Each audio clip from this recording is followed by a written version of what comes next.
Olá, amada igreja, a graça e a paz de nosso Senhor Jesus Cristo, amém? Saudades, saudades de todos. Vamos falar um pouquinho hoje sobre o amor de Deus, a compreensão de Deus, a misericórdia de Deus, que tudo isso se resumiu numa palavra pequenininha chamada graça.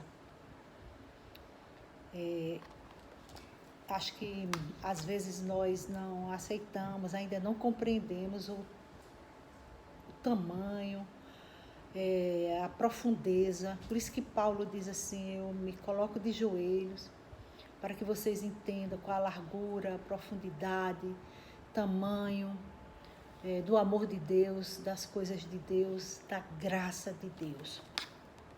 E eu quero começar lendo um versículo que se encontra no livro do profeta Oséias, uma história muito conhecida, né? Que a palavra de Deus diz assim, Oséias 1, no versículo 2, diz assim: quando pela primeira vez o Senhor falou por meio de Oséias, o Senhor lhe disse: vá e case com a prostituta e tenha com ela filhos de uma prostituta, porque a terra se prostituiu, desviando-se do Senhor. Então aqui Oséias provavelmente não queria, né? Naquela época, casar com a prostituta era o fim. Mas ele obedeceu ao Senhor e casou. Teve com ela 3 filhos. E, amados e amadas, essa mulher tinha tudo, mas ela decidiu deixar Oséias e voltar à vida de prostituição. Então, Oséias, claro, passou vergonha, com certeza, né? Ele era um profeta, um homem de Deus, e a mulher largou ele e foi se prostituir. Então, ela andava com homens, tinha homens. Mas um dia o Senhor chegou para Oséias, e olha o que foi que o Senhor disse para Oséias. Lá no capítulo 3, no versículo 1, capítulo 3, verso 1, diz assim, e o título desse capítulo aqui diz assim: o amor de Deus pelo povo infiel. Será que tem alguma coincidência? O Senhor me disse: vá outra vez e ame uma mulher que é amada por outro e é adúltera. Assim como o Senhor ama os filhos de Israel, embora eles olhem para outros deuses e amem bolos de passas. Assim, comprei-a por 15 peças de prata e 150 quilos de cevada. E eu disse a ela: você vai ficar comigo por muito tempo, você não deve se prostituir, nem se entregar a outro homem, e eu farei o mesmo em relação a você. Aleluia! Essa história, amados, é muito linda. É muito linda, porque eu fico pensando na Maria da Penha nos dias de hoje, né? Porque o feminicídio tem crescido a cada dia, principalmente agora nessa pandemia, porque estão dentro de casa, marido e mulher, e a cada dia mais eles estão matando as suas esposas. Terrível isso, terrível. Mas aqui Oséias resolveu obedecer. Isso aqui, Deus estava falando sobre Israel, o amor que ele tinha por Israel, apesar de Israel se prostituir. E ele quis fazer uma comparação. Oséias pregou dessa forma, né? Olha, eu me casei com a prostituta porque Deus, né, quer mostrar que vocês se prostituíram, mas mesmo assim ele ama. A mulher deixou, né? Significa que o povo abandonou, porque o povo de Israel, eles se prostituíram, idolatraram, praticaram idolatria, serviram a outros deuses. Tudo isso nós temos conhecimento. Mas mesmo assim Deus não desistiu deles. E transportando essa história para o nosso tempo, agora nos dias atuais, né, em que nós falamos que estamos no período da graça. O apóstolo Paulo diz que nenhuma condenação para os que estão em Cristo Jesus, porque alcançamos a graça misericordiosa através da morte de Jesus Cristo. Mas sabia que nós temos dificuldade em aceitarmos essa graça, em compreendermos, não é nem aceitarmos, acho em compreendermos essa graça. Ela não tem assim padrão, é incondicional. Sabe o que é incondicional? Uma coisa que não tem condições. Por exemplo, eu tenho um grupo, mas só participa do meu grupo determinadas pessoas, aquelas que eu tenho afinidade, só participa do meu grupo, e às vezes, né, às vezes até as pessoas, para se poderem conseguir amizade, tenho visto isso por aí, até bajulam outras pessoas para poder se achegar. O amor de Deus é completamente diferente, é incondicional, ele quer lá saber. Olha, se você que está me ouvindo essa palavra, e você tem dito assim, não, eu não vou para a igreja porque eu fumo, eu bebo, eu isso, eu aquilo, né? Não, eu não sou digna, eu não mereço. Eu quero dizer para você que ninguém merece. Essa que vos fala não merece. Eu não merecia nada, só que o amor de Deus é incondicional. Se você quiser conhecer o amor de Deus, comece a estudar a palavra. Nós vimos o amor de Deus na vida de Davi.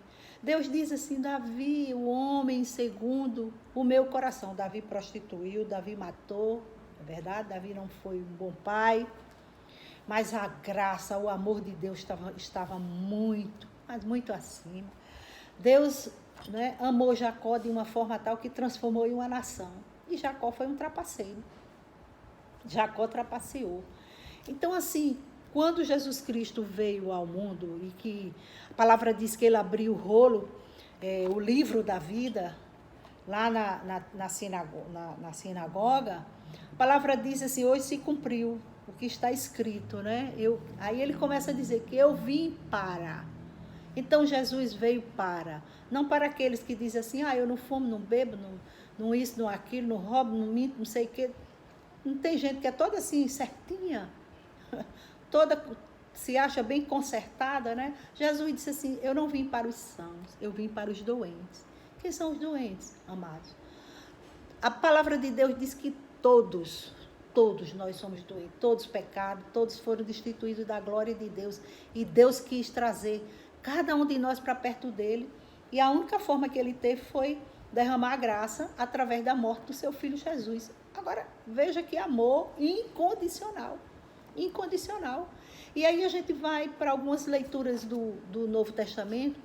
Tem uma leitura que eu tenho, sabe, amados? Quando você começa a ler, você diz assim, isso não é justo, isso não é justo. A justiça de Deus é diferente da nossa. Ele diz assim, os meus caminhos são mais altos, os meus pensamentos são mais altos do que os seus.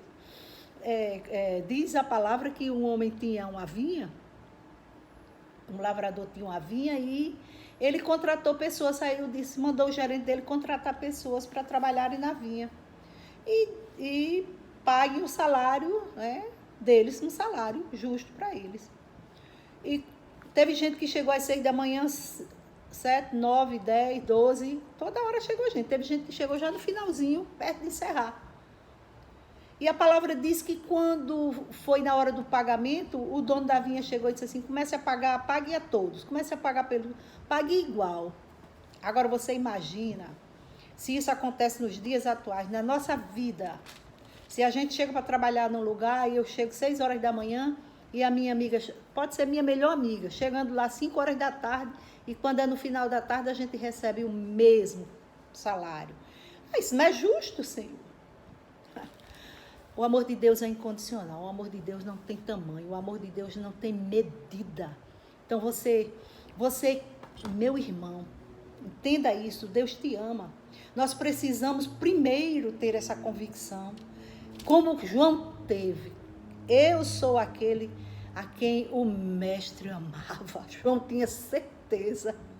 João era convicto do amor de Jesus. Então, Nós que conhecemos a palavra, nós precisamos ser convictos. Não existe esse negócio de, sabe, um merece, outro merece, porque a irmã prega, porque o outro ora, porque a irmã é uma santa, porque a irmã é uma mulher de Deus. Amados, todos nós, na hora que passamos pela porta, na hora que entendemos o sacrifício de Jesus Cristo e que dizemos assim, ei, eu quero essa graça, eu quero esse amor, todos nós somos homens e mulheres de Deus. Não tem essa história, o pregador tal, a pregadora tal. Ei, Deus olha para mim e para você na mesma estatura, no mesmo nível. Sabe, amados, o que nós precisamos é aceitar essa graça que não é por merecimento. Eu não mereci nada, mas Ele me amou. O Senhor me amou desde o ventre. Ele disse assim, Valdira, eu não vou permitir que você seja abortada. Ele me amou desde o ventre. E aí, aleluia. Eu merecia nada, não mereço nada, né? Mas Ele me amou como Ele te ama. Precisamos ter essa convicção. Eu quero ler um versículo que se encontra também no livro aos Romanos, o apóstolo Paulo. Domingo eu ministrei no livro aos Romanos e sugeri que lessem, meditassem. Esse livro é um tesouro, um tesouro. Todo esse livro é um tesouro. Romanos é uma carta, um tesouro. Diz assim, Romanos 5:20, diz, a lei veio para que aumentasse a ofensa. Olha só. Mas é ótimo, porém, contudo, todavia, onde aumentou o pecado, olha só, onde tem muito pecado, tem uma tradução que diz, onde superabundou o pecado, aumentou muito mais ainda a graça. Então, assim, eu não posso, eu não sei o quê, presta atenção. Onde tem mais pecado, na hora que a gente diz assim, Senhor, eu sou um pecador, eu sou uma pecadora, aí diz, vem a graça, superabunda a graça. E aí, amados, amadas, nós vamos viver livres. Por isso que Jesus diz assim, conhecereis a verdade, e a verdade vos libertará. Por quê? Porque aí nós vamos respirar, sabe aquela carga, aquele fardo, daquele pecado, daquela coisa ruim que você fez, daquela mentira, daquela coisa que está escondida, que você nunca confessou. Ei, a graça. Diz para o Senhor, Senhor, aleluia, eis-me aqui. Né? Tem uma oração de Mozart, que ele diz assim, Senhor, lembra-te que eu sou a causa da tua viagem. Lembra-te. Então, Jesus Cristo nunca vai esquecer que a causa dele ter vindo aqui, a causa da viagem dele aqui na terra, fomos nós. Por quê? Porque ele morreu. Ele foi crucificado, depois ele subiu aos céus e está assentado à destra de Deus, intercedendo por nós. Amém? Ele está intercedendo por nós. Portanto, eu quero deixar essa palavra da graça, a graça maravilhosa. A graça é um presente. Sabe o que é presente? Presente você não pede, presente a pessoa chega para você. A graça é amor infinito. Ai, por que fulano me ama tanto, sabe? Você ama. Por que você ama tanto o filho? O filho pede para você amar. Amados, a gente tira a roupa, a gente tira a melhor comida, a gente tira tudo para dar um filho. Isso é o que? A graça, é amor. Então, é isso que Deus sente por mim e por você. Amor incondicional. Ele te ama, Ele me ama. Levanta a cabeça. Passa por essa pandemia. Só dizendo assim, ei, aleluia. Faça como Paulo disse, a tua graça, Senhor, me basta. A tua graça é o favor, sabe, dele nos amar. O favor dele derramar bênçãos assim. Ele estende as mãos dele e diz, eu te abençoo. Você é mais do que abençoado, você pode todas as coisas. Em Cristo nós somos mais do que vencedores. Isso é graça, abundância de graça. E Jesus disse, eu vim para que vocês tenham vida e vida em abundância. Eu quero deixar para você que você usufrua da abundância da graça de Deus. Usufrua, acorde dizendo, eu sou amada, eu sou amado do Senhor. Amém? E nada pode mexer. Pode ser que ninguém te ame, pode ser que ninguém queira você no grupo, pode ser que ninguém lhe chame para nada. Mas Deus aleluia, te ama. Deus te ama e te quer. Onde Ele estiver, Deus quer você ao lado dele. Amém? Que o Senhor nos abençoe, que o Senhor nos conceda uma semana maravilhosa. Um grande abraço, um beijo no coração. Lembre-se, Jesus te ama. Amém?